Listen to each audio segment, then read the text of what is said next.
Hey, it's Malcolm Saunders here. Welcome to another episode. This is Recreate Your Relationship to Food, where we have conversations with special guests, experts, people that are deeply into the world of food and nutrition, herbs, health, etc. And today we had Luka Symons on, and it was just a real fun conversation. Luka is just a wonderful joy to speak with and a wealth of knowledge. So we went all over the place. We heard about her journey. It was really interesting, her journey with food nutrition. She actually almost started off in this idyllic way, and I was joking with her about that, how raised in a way that so many of us would love to have an experience of ourselves and for our children, meaning, food from the land, all prepared from scratch. But what was interesting and came out of that conversation was the idea that, maybe you're in that situation yourself, or you have children who then begin to veer off, because that's what happened for her, as we often do in our adolescence. We kind of veer off from how we were raised and the importance of that. So Lucas speaks to that.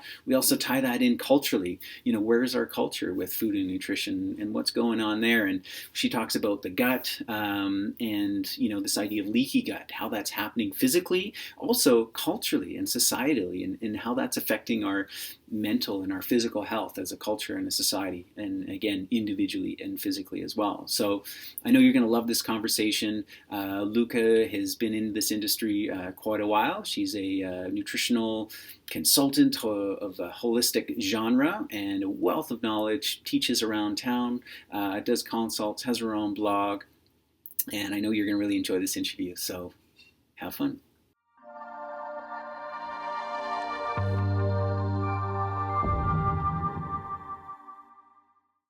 All right, welcome. My guest here today is Luka Symons.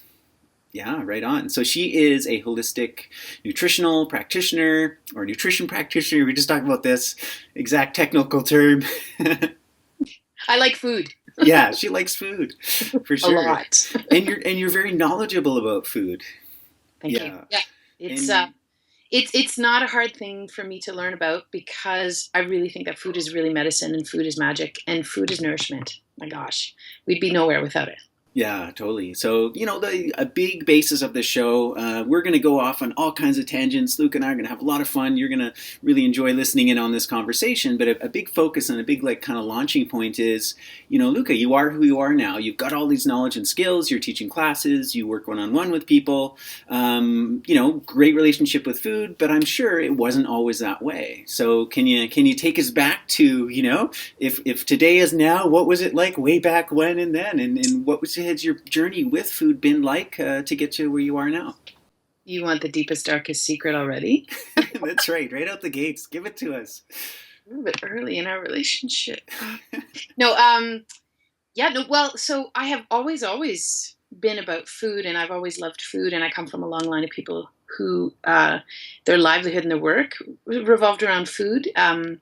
My mom was at home with the four of us growing up, and she made everything from scratch all the time. And I don't know what the impetus behind that was. I suspect it was because we had one income coming in and four super hungry and very boisterous, loud children. Right. And my mom made really amazing food. It was really quite simple food, but everything was from scratch. It was a very rare occasion where you would have a box of macaroni and cheese. Like, it was really quite a treat to have something like that. So, and my grandmother lived next door, and she was so great. I would go hang out with her after school. I actually would go straight to her house, and she would make pies. She made raisin pie for my grandfather, but she never had any recipes. And she's like, well, I think I'll put some of this in. And then she just grabs it from her cupboards. And Yeah. I remember her dimly lit kitchen where she just tossed everything. There was like flour over everything. And in 5 minutes afterwards, it was all clean. And my grandfather's sitting at the table quiet. Well, not so quietly. He was quite loud eater, but eating the raisin pie. So, and both my parents and my grandparents had huge gardens in the backyard. And I grew up in Northern Ontario, where a lot of people have cabins or cottages or chalets, en français. But we had a farm. Wow. And we had a farm a couple hours away, and it was just vegetables and land. And so we used to garden a good 2 to 3 acres every summer, and then the kids had a little plot in the corner. So I come from, there was always processing of food. My mom and my grandmother would be canning stuff, or they'd be making applesauce for the freezer for the winter, or my parents would be making peaches in this light syrup that they'd stashed in the freezer. My mom bought like a whole side of beef and a whole side of lamb every year. And so we had food all the time. Like it was kind of always around because it takes a little bit more work actually to be making food from scratch, but it wasn't an anomaly. And then I came to my teenage years and I was like, oh yeah, stick it. I'm going to do my own thing. Yeah, I mean, so far what you've described is like the idyllic childhood, that all of us getting into whole foods and holistic nutrition, like it's our goal, our dream life, it's like you lived it already.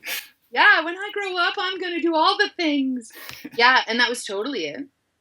And then I was like, and then not anything.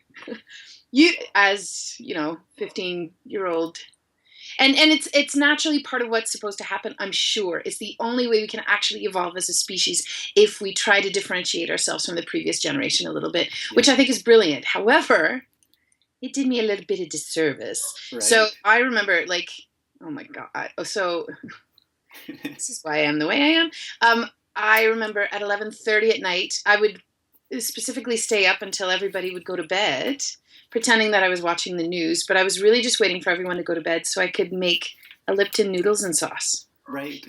Because it was this like total guilty pleasure.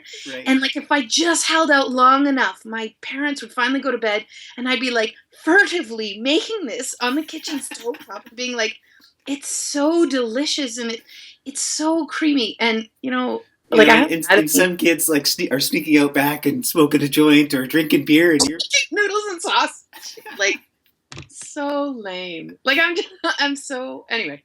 I mean, it's fine, it's great. And then I lived, of course, when I went to university, and I lived by myself for a couple of years.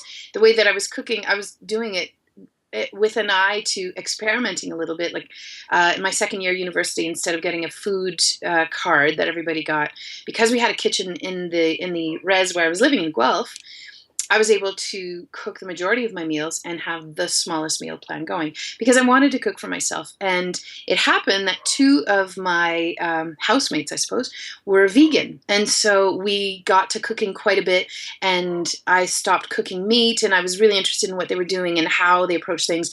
And we had like vegan mac and cheese I remember making with like nutritional yeast flakes. I was like, this is so odd and delicious.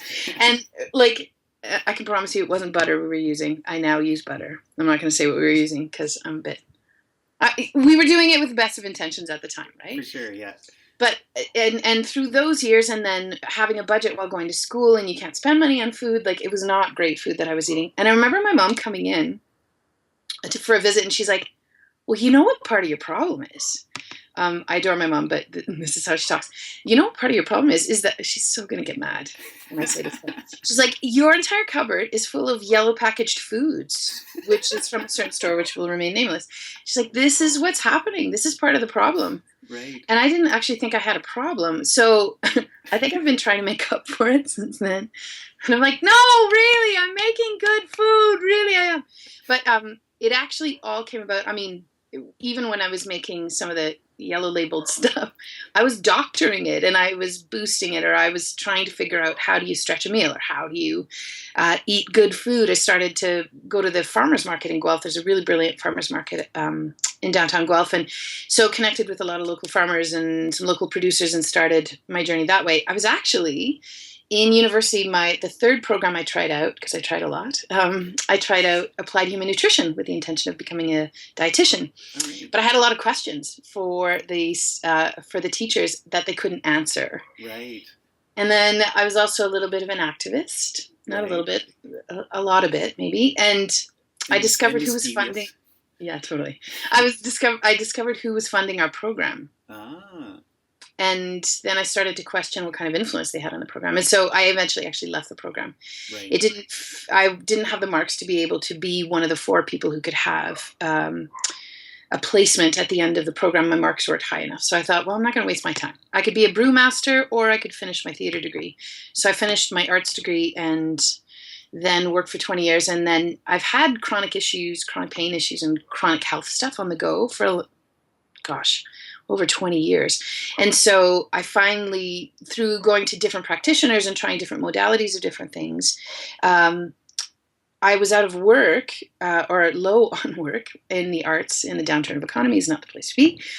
And so I came across the program for holistic nutrition, and it just seemed to be picking up where the dietitian program that I had questions about, this was answering those questions. So I took the program for a year, and that was the year I turned 40. And so I decided, all right, career change, here we go.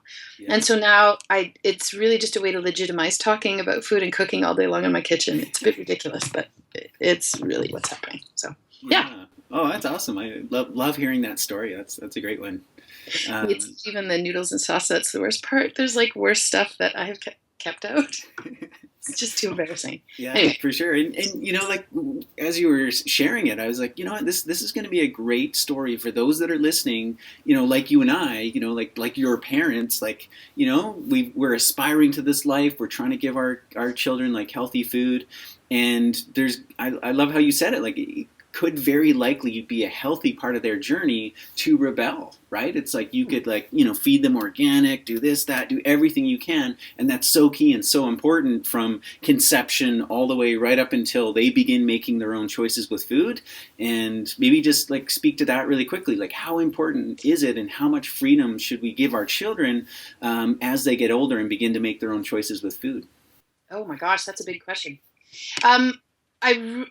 My mom has, because my daughter, I have an 11-year-old, she's almost 12, and she has a little bit of struggles with food. And full disclosure, I was anorexic when I was a teenager. So it has a big influence on a lot of different things in my life. And I think food is one of those things that kids can control. You can control what's going in and you can control what's going out when you feel like you don't have control in other ways or areas of your life. And so in my own home, I try to work with, well, let's talk about some things that you need and what do you feel like having? That sounds great. And supporting her choices. Yeah. And then trying to influence, well, okay, so what kind of fat do you want to use? Let's talk about, and she's like, I don't have to convince her on butter, which is so great. Yeah. So she just uses butter liberally, which I'm like, okay, that'll save the day. Whatever happens, that'll save the day.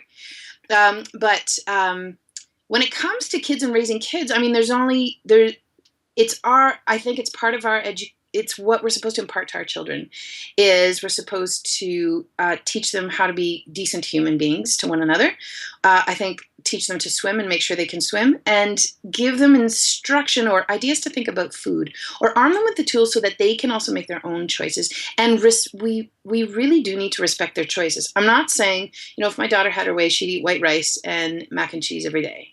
I think she'd be fine if you also threw in toast and potatoes. So, I mean, a lot of kids, this is the go-to food, and it's partially how they're marketed to, I think. And it's a lot of what's the influence out there from their friends and their buddies. And it also tastes delicious. Yeah. So I don't want to try to separate flavor and this joy and enjoyment of food. I don't want to separate that and turn it into this, did you get your micro and your macronutrients today? Which I think a lot of people are going towards, and I respect that needs to happen. But in raising children, I always try to opt for, well, is it delicious? Well, yum, this is great. I don't want any shaming. I don't want any negativity around food. Maybe how do we, what are good things that you can put in there to make it a little bit better for you? And even good food, like a burrito bowl on top of roasted sweet potatoes. How can you make it better? Oh, you could put butter on it. Or so different things like that. Or have a little bit of kimchi on the side. Or, what different things that appeal to different people. And to really respect what the kids are thinking. But I also think if they're rebelling, it's not necessarily a bad thing. I think evolutionarily speaking, we have to rebel against the people we came from, because otherwise how do we not improve on being human? Yeah. Like, I really think that's a healthy thing that's supposed to happen. I promise you, the building blocks you put in place in those number of years, and if you didn't, if your kid is 16, it's never too late. It's really never too late. If your kid is 40, it's not too late. Like, it's never too late to eat good food. Like, it's always the right time. So those good building blocks can help serve them later. My building blocks totally are 100% my mom. My mom putting in all of those things of what is good food, what is a meal on the table. Dinner was kind of sacred around our house. Like, everybody had to sit and we all talked about our day, and it was just it's like the news bulletin. It's the newspaper edition. And everybody sits down and you share a meal and the importance of it. And our family gathering around meals. And in a French Canadian tradition, food is really quite huge in bringing people together, as it is in many, many different cultures. And I came back to it.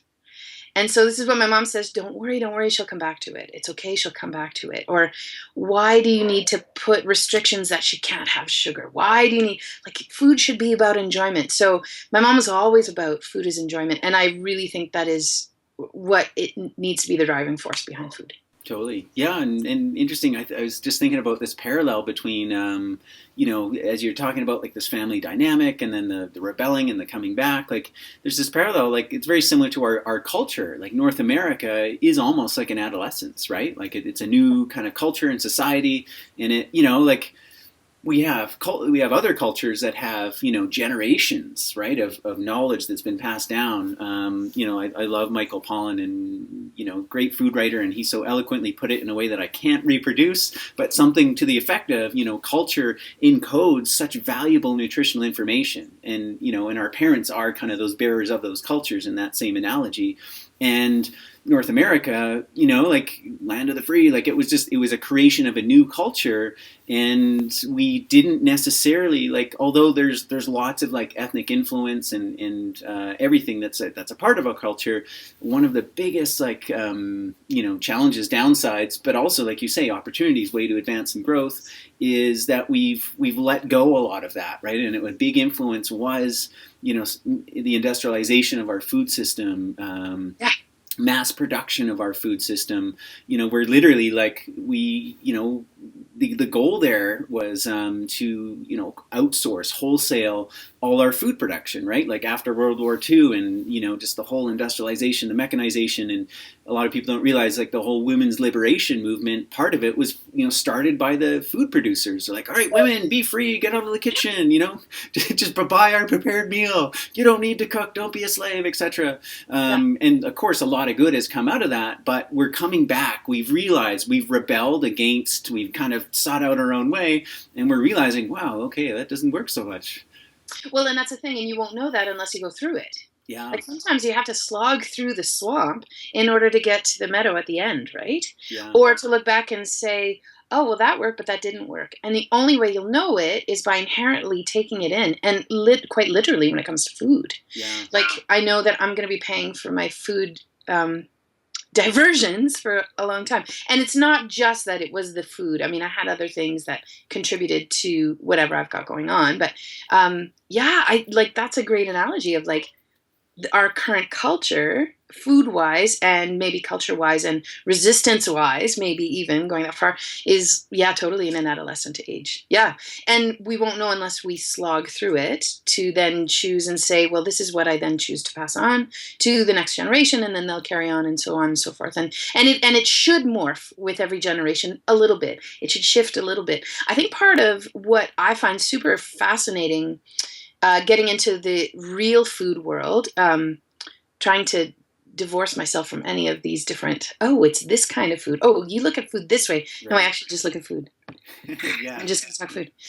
And not overcomplicate it. But I think part of what's happening now is I feel like we're almost at the edge of the adolescence and starting to go back to how things were.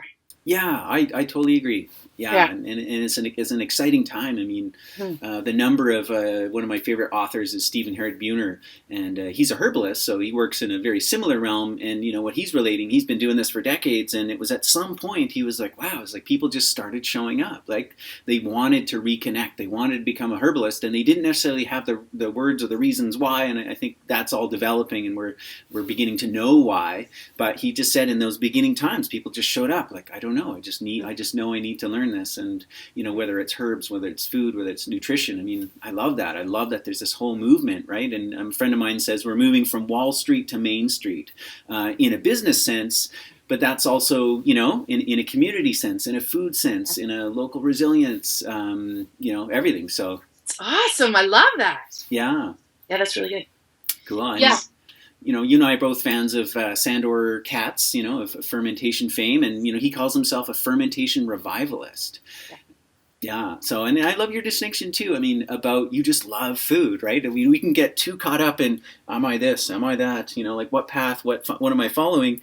And oftentimes, I mean, I've seen like, wars between two different camps where, like they're really trying to move towards actually healthier living, but they differ on some small points. And, and people end up like kind of isolating themselves. And I love what you're saying. It's just like, we're all about good food. How can we find the best healthy nutrition? And let's not put ourselves in boxes because we're trying not to eat from a box. So let's not put our mind in a box. Yeah, that's true. And also, what is my list of foods that will work for me is not the same list of foods that work for you. Yeah. Like everybody has their own take. And I think part of, I mean, with the current political climate that's going on in North America, like it's easy to say, well, let's all just try to be the same. No, we cannot. Actually, we have to celebrate diversity. And when it comes to food, I think we also need to celebrate diversity that way and respect what other people's point of view are. And then it's incumbent upon you to pick and choose the pieces that fit for you and to listen with an open heart and an open mind to different things that different people present.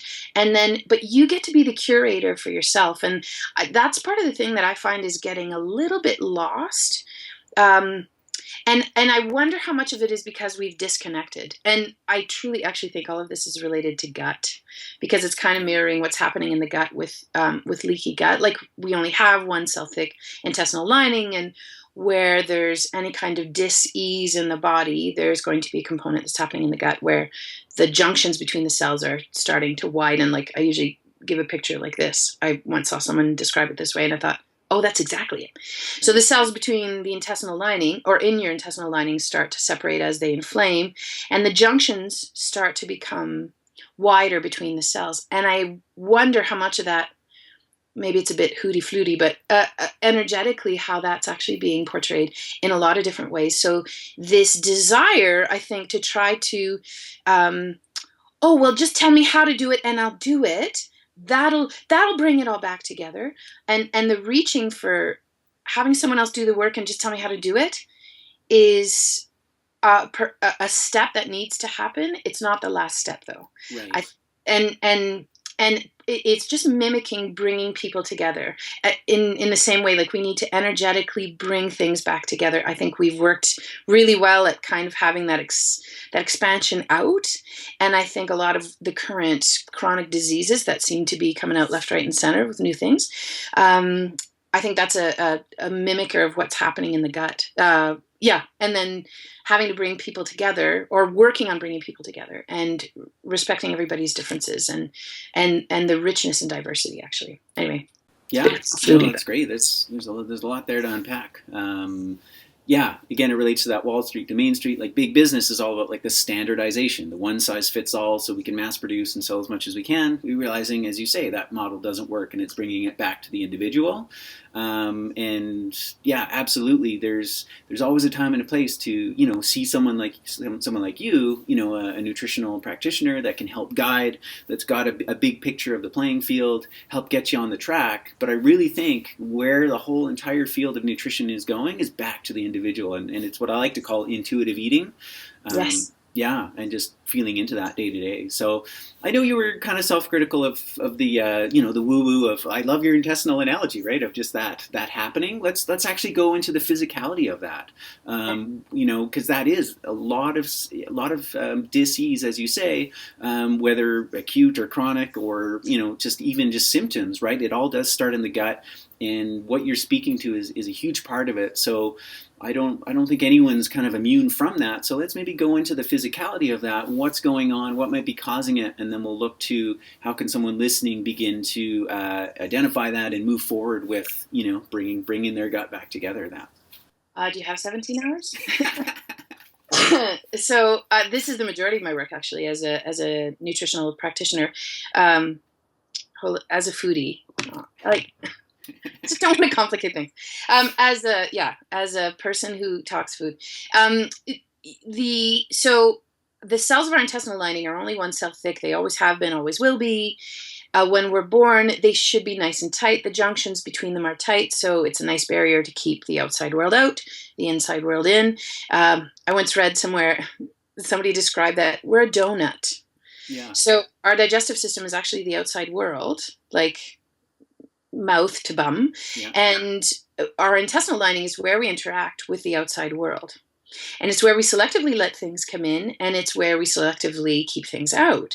And in order for the intestinal lining to work properly, there's like many things that need to work. But if this junctions between the cells are nice and tight, now this cell lining can produce enzymes. It can produce mucosal barrier, snot. Really, we have snot in our intestines because you're supposed to. And all mucosal barriers will have that. So mucosal lining in your mouth and your nose, it's very similar in your privates. Like it's kind of all the same. It's very similar. So when the junctions are nice and tight, you're able to produce a couple of things, amongst them that snot barrier. In that mucosal barrier lives a third layer, your microbiome. So that's a really hot topic these days, and pun intended, hot topic information. I'm not a comedian. Anyway, so but you're close. I'm fodder. No, I don't know. Anyway, so this microbial layer or microbiome that's happening. It's a cornucopia of many different kinds of things that are happening there. There's bacteria, viruses, different things that are happening in that layer. And on average, everybody has anywhere from 4 to 6 pounds happening inside their intestinal tract. And you're supposed to, this is not, carte blanche to start drinking antiseptic soap. Please don't. Such a bad idea. But you're supposed to have that 4 to 6 pounds because they create that third barrier and they hang out on the mucosal barrier. So you need a healthy mucosal barrier for that microbiome to be hanging out. And that microbiome you inherit from your mom at birth when you come through the birth canal. Because whatever she's got going on in her gut will be reflected in what's happening microbially in her vagina. And so when the babies come through the birth canal, you get a wash. You actually get squeezed through. There's like a whole anthroposophical thing that happens in that moment too, where you're incarnated in your body, some people believe, because of the tightness and the squeeze. And it really forces that mucosal barrier that your mom has in that area. It forces its way into your body and you get a bath of bacteria. Yeah. As you're supposed to. So if your mom doesn't have great bacteria and she's got a wonky bacterial culture happening in her belly, well, you're going to inherit that yourself coming through. Now, in the scenario of a baby who's born C-section, like my daughter was, they're now doing studies in New York. It's really quite fascinating. They did swabs of mums and swabs of babies. Those that were born from the mom vaginally, their microbiome reflected very much their mums. Those babies who were born C-section, a couple of days later, their microbiome reflected that of the lamp in the delivery room. Wow. So that's not great. I think I function at a higher level than a lamp. I better. Yeah. Sometimes light bulb does not go on. Ha ha ha. Anyway, so it's all so interesting. All of this microbiome you inherit from your mom, and then there's a period where it builds. You have a good 18-month window where the baby's lining is actually fairly porous, actually, in the intestinal lining. And this is to set up the immune system. It's to develop different things and very important things that happen in very early infancy. And breast milk is best. Some people are not able to feed breast milk. There's other options. All of these food sources are meant to help strengthen the junctions between the intestinal cells. And so it's really those first 18 months are working at bringing those cells nice and tight and making the junctions nice and tight. Part of that is looking after the microbiome in baby. So even though you may have inherited a wonky microbiome from your mom because she had to have 3 rounds of antibiotics at some point in her life to keep her from death's door, which saved her, thankfully, but didn't take probiotics afterwards, and so suffered the consequences in that her microbiome was altered quite a bit. You now inherit what she had going on microbiome-wise. So now you're starting from the get-go where she was at the age of 20 or 30 when she had the round of antibiotics or what have you. So then now what we're starting to see is generationally, you're starting to see the impact. If you see any, like if I have any clients come into to see me one-on-one and it's for a child that has ADHD or autism spectrum, you go back and you look at mom. I bet you mom has some digestive stuff going on. that can radiate and show up very differently based on each individual. It's very individualistic. You can't predict. And I bet you if you look back, grandma probably has something on the go. So it's really fascinating to me. This time period right now seems to be a catch-up time. I don't think it's too late. I think we can put a lot of things in place to help bring those junctions back together of the intestinal lining, because this is what's happening. If we're not looking after the microbiome layer, that changes the pH in the gut, and where the pH is changed, it's brought down on the pH scale to a more acidic pH. That acidic pH influences an inflammation in the gut layer, which inflammation swells. So now the cell and the junctions start to get bigger between the cells. And this is what they call leaky gut. But if you think about it, it's really just you are open season, really. Yeah. That barrier between the outside world and the inside world is it's compromised. And whatever's happening in the gut is most of the time often mirrored in the blood-brain barrier. So imagine, somebody who has a leaky gut, who's born with a leaky gut, who doesn't get the right microbiome from mom, then the blood-brain barrier is more susceptible to things coming across that probably shouldn't be coming across. So now that's starting to influence the development of the brain in young babe.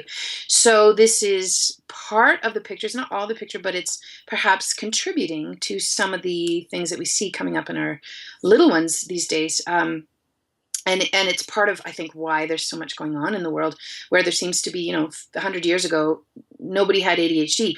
Is it because we couldn't diagnose it? Perhaps. But there was not the amount that there is now.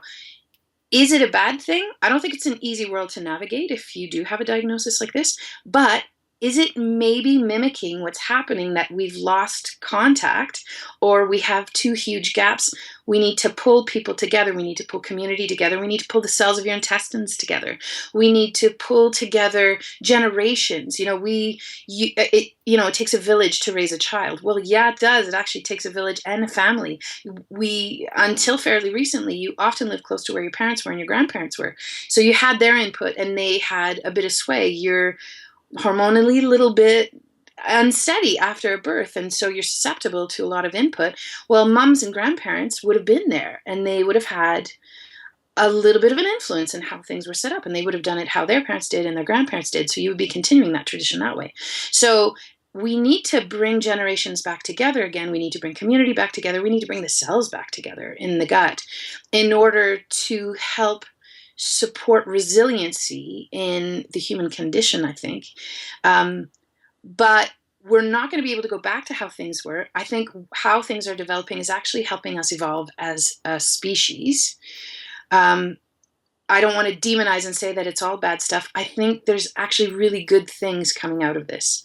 It's not something I necessarily want to wish on anybody, though, because I think there's a cost to pay, perhaps, and it's different for each person. So. Yeah. No, great. Yeah. I love that analogy of how you brought it, from the individual in the gut to the family unit to the greater family unit to society. It really, really makes a lot of sense. And that uncomfortability, there's a term I heard a while ago called perturbation. And perturbation. It's that moment, it's like of that discomfort. Like it's the coal becoming the diamond. It's the caterpillar becoming the butterfly, right? Like, yeah, there's that perturbation, and it can be uncomfortable, and it's just part of the transition, the metamorphosis. So yeah, oh, that's good. Yeah, yeah.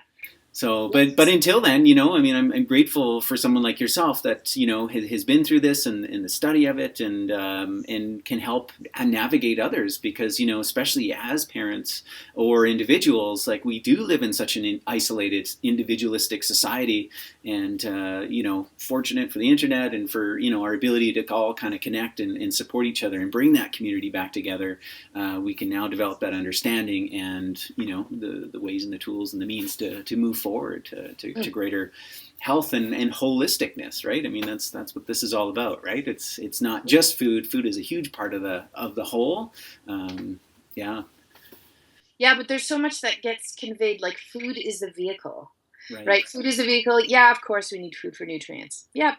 You probably need some vitamin A for the intestinal lining. You probably need the magnesium from your greens in order to make hemoglobin, like all of those micronutrients. Yeah. But, 500 years ago, people weren't like, I better eat my greens because I need to support my liver. No. No. No, Yeah. this is a fairly recent phenomenon. And I think it's part of the sort of almost like the vibration that's happening because we're a little bit too far apart. And instead of, and it's a sign of being too far apart and trying really hard to bring it back together or bring awareness to, we need to do this in every aspect of our life. No, And I totally. think this minutia and micromanaging of nutrients and macronutrients, all of these things, and this attention to detail is a cry for, let's just do this. So I'll tell you what does this: butter and food together. That's all. It's my only recommendation. Okay, cool. Yeah, no, I love that analogy, and also too, this is what I've been thinking as well. Because I mean, you and I, like we've studied nutrition, we've studied those micronutrients and what it does in the body, and of course, that's all new, right? Like science is great, it's wonderful. I love it just as much as the next nutritionist. But at the same time, it is new knowledge, and it's still new, and it's still going to explore and still develop. Like we didn't know about vitamin C, thank God we do, and there's been a lot of like progression. But people were happy, they were healthy, they were whole without that knowledge before. So it doesn't take a degree, and I think you and I are the same. Like I went to the same school. I personally, I don't call myself a nutritionist, and I love what you're saying too. It's like it's just about food, and I get the reason and the point for a title, but like it shouldn't be hard, it shouldn't be complicated. And when looking to make good choices, like how do you make good choices, right? I mean, it's like it can be overwhelming trying to figure out all the factors. Yeah. I'm not sure if you read the book by Jessica Prentice, Full Moon Feast. Yes, I have. Yeah. Yeah, it's a great one. I remember her analogy, and it really clicked for me. She's talking about in this particular chapter about like sugar, and she's like, we have two different systems, two different, foods. Basically, we both call them sugar. One is jaggery, one is, white table sugar. Like they're from the same plant, but how they're created and the industries they come from and the society that they create, we have the choice to choose one or the other. And they create different worlds. So not only in our choice of, okay, I'm going to choose jaggery because it's this, cultural, time-honored tradition that brings the family back together, is small-scale produced, like this nice, beautiful, holistic picture of like how it's produced is a lot healthier for you, and then will be more nourishing and more wonderful for you than the picture of this white refined sugar that's mass industrially produced, where people, a lot of slave labor, a lot of pollution, and choosing that creates that world, and by you ingesting it creates a totally different world. And I love that as a simplistic tool of navigating through the world of food and nutrition is, look at the bigger picture, the micro and the macro. What world is this food coming from? Definitely does have a correspondence for the world that's going to create for you internally, as well as externally. Oh yeah, absolutely. I was talking to there's a gentleman in the States. His name is Michael DeLeo, and he's a Waldorf teacher actually. And he'd come up to Calgary for a talk at the Waldorf school. He was doing a presentation. I can't remember even what the topic was. Anyway, afterwards, as my sweetheart is on staff at the Waldorf school, we were invited to go out for dinner afterwards with a few other staff members to bring Michael DeLeo out for supper and say thank you for coming up for the conference, what have you. So we're sitting down, and it's all staff. And at the time, I was actually just working in the kitchen, cooking for the kids. I was making lunch for the kids. I was helping out. There was a chef on staff who was there to make lunches for the kids. And so he goes around, we go around the table and, okay, introduce yourselves and what do you do at the school? Well, I'm in administration, I'm a teacher, and what have you. Go around, and I'm sitting in the corner. I'm like, I just make lunch for the kids. He's like, oh, okay. Well, we're here to talk about philosophy and what have you. So then they get into their talk of like, what does it mean to be a Waldorf teacher, to raise children, to speak to developmentally where they are and different things, and how does administration become part of the body of the school, and how, and all these things. And it was really quite fascinating to be listening in. I totally felt like an outsider on the side. Of my own doing, not of their doing, of my own doing, to be very clear. Really lovely people at the table. And about 2/3 of the way through, we started talking a little bit about food production, how food is produced. Well, it turns out Michael DeLeo is a farmer, small time, just his own little plot in his backyard. But his sister is a biodynamic farmer.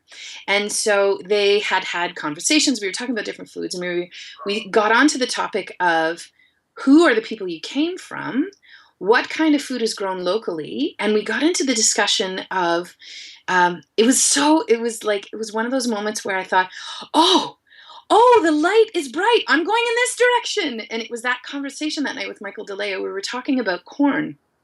And he said, so I was like, I'm going to make an experiment. I'm going to do an experiment. I'm going to pull a Michael Pollan and I'm going to grow different corn to see what happens. And isn't it so great that I'm so wonderful at picking these different corns, and I'm so great for having figured out which kind of corn will do well in my environment. I have organic strain. I have a conventional strain. I have a conventional strain from a farmer who's down the road who does just small plots. And he saved a couple of seeds for me. And then I watered them all. I did the same treatment to the soil. I did all the good things you're supposed to do. And then just to see which one produced the best. Well, the organic didn't do very well. It was this wonderful heirloom variety that grew very well on the West Coast. But me in upstate New York doesn't do very well. The conventional strain did fairly well, but tasted like garbage. And the strain from the fellow down the street was so prolific and was delicious and sweet. Well, this was from a small farmer who had handpicked his seeds every year. And I realized that this is not necessarily doable for everybody. But as an experiment, he was saying, so it surprised me. And I started to think, well, I'm so clever to have thought to grow this corn here. And then thinking along the lines of Michael Pollan, where he says, but then I realized, no, wait, it's the grain itself that is probably thinking, I'm the smartest one going. I figured out how to proliferate year after year and be here in perpetuity if I provide a food for the human. I won the battle today. Right. And then he said, then I realized, no, those seeds, even though they're conventional, come from about 12 to 20 generations of growing down the street from where I live. My bacterial profile that's living in the soil here in this part of upstate New York is very particular. It's very different than the bacterial profile that's happening in California. So whatever we can't yet measure of the environment, this specific strain of corn has figured out how to thrive in this environment. We have hand chosen the seed from year to year to winnow and eventually make the seed be so super primed for this area of the country. And he said, after 12 to 20 generations, you have honed a seed that works in tandem with the elements, with the energy you can't measure that we don't know to measure yet, has the bacterial profile of what's happening in the soil and works in tandem with them and has figured out how to thrive in that environment. Well, now what happens when you consume that food that has thrived in that environment? You will now take on those qualities that are found in that plant, and you'll be able to thrive in your environment. So, and we went back and forth with, so I come from a long line of people who lived on the ocean, from the Maritimes, and before that from Ireland and France. And so my family, like most families, didn't have very much money, up to my grandparents. And so you fished 5 to 6 days a week because that's where the food was and it was free and it's just what you did. And you ate a lot of fish. Well, my family actually has occurrence. There's heart attacks and strokes quite a bit in my family. And heart attacks and strokes are well served by having good sources of omega-3 fatty acids, which are typically found, very rich sources, in ocean-caught, wild-caught fish. So I come from a line of people who have had a steady stream of a lot of omega-3. So my genetics have evolved with that steady stream of omega-3s, influencing the development of my cells and how things have gone. Well, fast forward 2 generations, I'm living in landlocked Alberta, and I'm not in a family that super digs fish. So I'm not eating a lot of fish, much like my brother who eats quite a bit of fish, and my parents eat quite a bit of fish, but there is an incidence of heart attack and stroke in my family. So this preponderance, is it because we're not eating how our ancestors ate? And I'm not saying that means I'm only eating boiled potatoes and clams for the rest of my life. Like, I will eat Thai food, I will eat Indian food, I will eat Italian food, I will eat all sorts of things, but I will also look, when I'm making my decisions on what I'm going to eat and feed my family, I'm going to take into consideration what my family comes from, what my husband's family comes from, and what we enjoy as a family, because that needs to be part of the development of culture, because we're a valid part of all of this equation. Anyway, yeah. Ramble, but yeah. No, it's good. It's such a valuable point, and I think it's one of our kind of predicaments of how we're living in this society. Like, yeah, we do have that wonderful ability to kind of travel anywhere, have foods available 24/7, 365. But there is that cultural piece that we need to remember and honor and somehow bring it into our day to day. Yeah, it reminds me of kind of, I've set up this kind of model for helping people navigate the world of food nutrition, and it's a what I describe as like a food scope, a lens through which to look to be able to make the best food choices for yourself. And the acronym of SCOPE being, science, and we've already talked about that, right? Like science does have a place and a role to play of telling us, like, okay, it's identified that in cold water fish, wild from the ocean, wild caught, etc., there are high omega-3s. Without science, we may not have known that, right? There would have been some obviously intuitive understanding, scientific, about vitamin C. So it can tell us like what's in a food. It can also tell us like the effects, right? We can study it. That being said, it's still new and it's still limited. I was just recently on a Facebook kind of thread of all these people like debating over this study, which actually it turned out to be fake, and it was a very interesting kind of thread. And, yes. Yeah, and I want to do a video. I want to create this article that's like, new study says you shouldn't base your diet on a study. Like. It's true. Right? Because who does that, right? And the big part of the dialogue was like, okay, here's this like piece of quote unquote fake news, this study that wasn't even real, and you have all these people either, like just validating their own personal experience based upon the study, like, oh yeah, like this totally makes sense, and this is real, and this is da da da da, based upon their own experience, and then you have other people saying, oh no, because my experience is different, right? And that's the basis. No one's going like, oh, I better change my diet because of what this study says. So science plays a role, but it's limited. I think culture is exactly what we've been talking about. That's the next one. So SC, culture is huge, right? And it's a very, very massive, lens through which we can look at food, look at our body, our genetics, our ancestry to help us figure out that piece of the puzzle. Also, again, it does have its shadow side. We don't want to go back to eating potatoes and clams, right? Because what worked for culture was oftentimes of circumstance too, right? We have different circumstances. I think one of the downfalls of, even eating culturally, be it, paleo or Weston A. Price, is, like, even that can be a trap too, because we get into this idea of like, oh, I gotta eat like my ancestors. Well, they lived a very different life. They might have been working heavy labor on the farm and needed a mass amount of calories, and for you to like consume that much and just go sit at a desk, and work, right? So again, it's very helpful. We got to put it into context. The other one is opinions, and I know you've mentioned that as well. What works for you may not work for someone else, but it's very helpful. I will get a lot of insight listening to you, going like, oh yeah, okay, so you think it's where it's at, right? Okay, I'm going to give it a try. We can shortcut by listening to others, getting their opinions, but then it all comes back to personal experience. So that's your SCOPE, science, culture, opinions, personal experience. They're all equal and valid, and leading us to where we're going with the future of nutrition, right? Personal experience.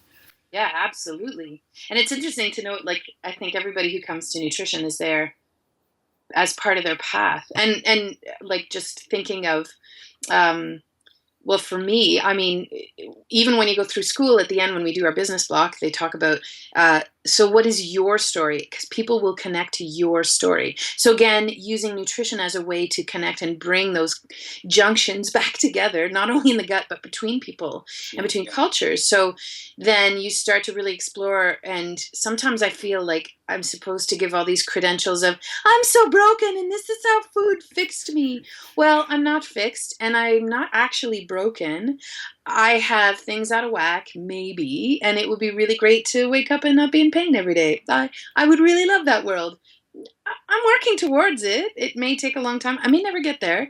I'm sure going to learn new things, but I'm going to connect with other people all the way through. And it's the same for each person who's undertaking their own thing. But I often find nutritionists, or people who are in holistic nutrition or dietitians as well, that you come at it from your own experience, or even, like, and it's not just nutrition, like you think of therapists, well, they get to where they are often fueled by taking a look at their own situation and what has influenced how they've become, and how that type of therapy has supported them or serviced them. Not everybody, but a lot of people do. Yeah. Or people who go in the medical field because their grandmother died of this really weird, rare disease. So they thought, well, then I'm going to go in this direction. And well, we should. I think that's a part of the connection that's supposed to happen. And if we sever those junctions, I think this is what's contributing a little bit to what's going on in the world, and from a health perspective. Yeah. Yeah. Totally. Well, awesome. It's been wonderful chatting with you, Luka. It's been super fun and enlightening. And yeah, leave some comments down below if you've been listening, if you've enjoyed this. If you want to connect with Luka, tell us how the listeners can reach you, work with you. Work with me. I do one-on-one work, and through the Light Cellar, I'm offering a series of classes right now called Intro to Good Foods. The idea is to eventually have that available online, but right now it's all just in person because of the connection. I'm working on it. And so, we need connections. So I'm putting together a full day of cooking. There's a class on navigating fats coming up. There's one on proper preparation of nuts and beans and soaked things, ferments, nutrient density, eating organ meats and different things. And so that's happening at the Light Cellar. You can find all of this information up on my website at lukasimons.com. That's LukaSymons.com. So lukasimons.com. And then as I build this stuff online, it's going to hopefully start to be able to be more accessible and a little bit further out. And not because I think I have all the answers, but because we need to go shh and bring down the amount of noise and just say, here are tools. And instead of talking this way at people, we need to actually hold people and watch them go. And so my impetus behind doing all of this is to really just say, well, here's morsels. Take what you want. Off you go. I'm going to watch. So that's the idea behind what I do. And I do one-on-one consults as well. You can find me all the ways to get in touch or catch me on my website. Cool. Right on. Well, it's been a truly enjoyable conversation. I know we're going to have more, so stay tuned. If you're not subscribed, do that so you can get up to date on all the latest and greatest wonderful conversations that are going to continue happening, and we'll look forward to speaking with Luka again soon. So thanks for listening, and we'll hear you again soon.